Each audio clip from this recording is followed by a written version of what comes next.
மட்டக்களப்பு ஆரையம்பதி மாவட்ட வைத்தியசாலையில் ஆம்புலன்ஸ் வாகனம் இன்மையால் கடும் சிரமங்களை எதிர்நோக்குவதாக அந்த பகுதி மக்கள் தெரிவிக்கின்றனர்.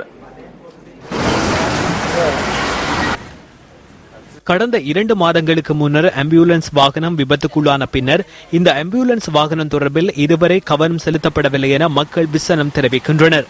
ஆம்புலன்ஸ் வண்டி என்பது கடந்த 2 மாதங்களாக இங்கு காணப்படாத நிலைமை காணப்படுகின்றது. 2 மாதங்களுக்கு முன்னர் விபத்துக்குள்ளாகிய ஆம்புலன்ஸ் வண்டி இதுவரை திருத்தி அமைக்கப்படாத நிலையில் இங்கு வேறு ஆம்புலன்ஸ் வண்டி எதுவும் வழங்கப்படாத நிலையிலே ஆரையம்பதி மாவட்ட வைத்தியசாலை மிகுந்த ஒரு சிரமத்தை எதிர்நோக்கி இருக்கின்றது.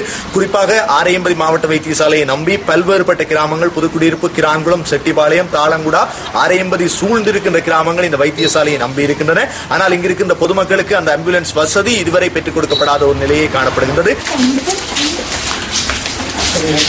தொலைவில் உள்ள கிராமங்களில் இருந்து வரும் நோயாளிகள் சிகிச்சைகளை பெற இந்த வைத்தியசாலைக்கு வருவதற்கு ஆம்புலன்ஸ் வாகனம் மிகவும் அத்தியாவசியமானது என மக்கள் சுட்டிக்காட்டுகின்றனர்.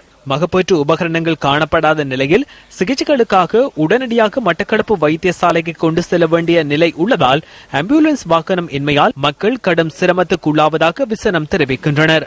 இதேவேளை இந்த விடயம் தொடர்பில் உரிய உயரதிகாரிகள் அதற்கான நடவடிக்கைகளை மேற்கொண்டு வருவதாக மாவட்ட வைத்திய அதிகாரி தெரிவிக்கின்றார். திருத்தி தருவாங்க.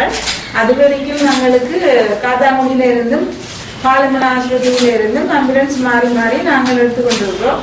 அவங்க சொன்ன உடனே அவங்களும் திரும்பி வாரது இதுவரையும் நடக்க இல்லை.